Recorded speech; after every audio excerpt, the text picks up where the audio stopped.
Alright, the claim I'm refuting today is that artificial sweeteners are safe for human consumption. My opponent's secondary claims are normal consumption of artificial sweeteners has not been proven dangerous. His second claim was artificial sweeteners do not cause cancer.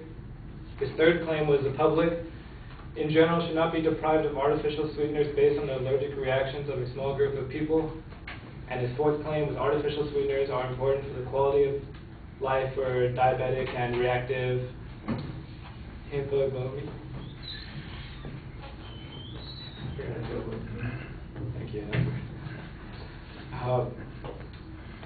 In response to his first claim that normal consumption of artificial sweeteners has not been proven dangerous, there actually has been bladder cancer has been evidently linked to artificial sweeteners, but the cases are still inconsistent right now. Still, it poses a threat that should raise some concern. To say it's not dangerous is too strong. Secondly, it states he states that consumption of anything is bad. What is normal consumption, though? We are supposed to follow calorie intake every day, but that goes out the door when we eat breakfast. To say that artificial sweeteners should be taken in moderate consumption is kind of a little bit too demanding for everybody when everyone eats everything in excess. In response to his second claim that artificial sweeteners do not cause cancer, in an article posted by the New York Times in 2006, Dr. Armando claims sweetener was associated with unusually high rates of lymphoma, leukemia, and other cancers in rats that had been given in doses of starting at what would be equivalent to 4 to 5 20-ounce bottles of diet soda a day for a 150-pound person. Also, they say that artificial sweeteners are FDA approved. FDA hasn't exactly been the most consistent people to listen to. They're the same people that recalled hydroxycut last week when they found that it was linked to liver damage and the death of a 19-year-old boy. In response to his third claim, the public should not be deprived of artificial sweeteners based on allergic reactions of a small group of people. No one's really attacking that. Everyone's allergic to something. People are allergic to peanuts, red meat, things like that. So basically, on that point, I am agreeing with you that the public shouldn't suffer, but at the same time, no one's really attacking that claim. And finally, in response to the fourth claim that artificial sweeteners are important for the quality of life for diabetics and reactive hypoglycemia. Artificial sweeteners do in fact have calories.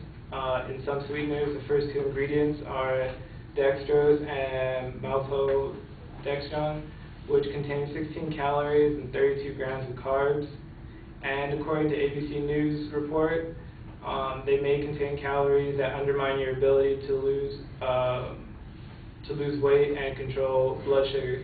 In the end, they're still empty calories, so they're still bad for you in the end.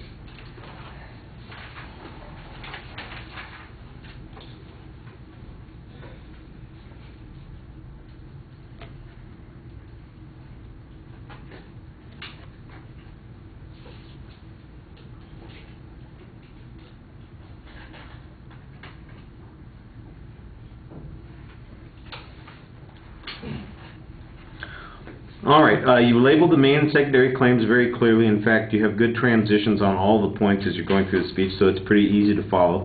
On the first point, the claim about bladder cancer, that you don't really cite the evidence. You make a suggestion that there might be some evidence, but we're not really provided with any proof on it. I like the argument about what's normal. I thought that was a really good analogy where you're making the comparison to normal caloric intake, for instance, and that gets violated all the time. So perhaps we really don't have a criteria for effectively evaluating what is safe.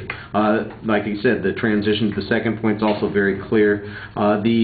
There's a discussion about the risks based on animal dosages at particular levels. I thought that that was actually a good piece of evidence and some information that suggests the conclusions that you're talking about. Your challenge on the FDA, though, seems a little counterintuitive. In other words, if the FDA stepped in and recalled hydroxycut, why does that make them unable to judge the safety of these artificial sweeteners? I'm not sure what the logic is there. The claim on the allergies, basically you're claiming that this is a straw man argument, that nobody is really saying that we ought to get rid of them because of the allergies, so why is he defending it against people who aren't making that claim in the first place? And I thought that that was pretty legitimate. I think you could point out, for instance, that there's an absence of any reason to believe that people are trying to get rid of it on that basis. And on the fourth point, I thought that that's where you had an interesting argument also, because you've got some data that suggests some of the sweeteners at least do have problems associated with them, so they may not actually be benefiting the diabetics who are hypoglycemics whatsoever. Although, you know, I'm not sure that those people would be using the particular examples of artificial sweeteners that you're talking about there. All right, thank you.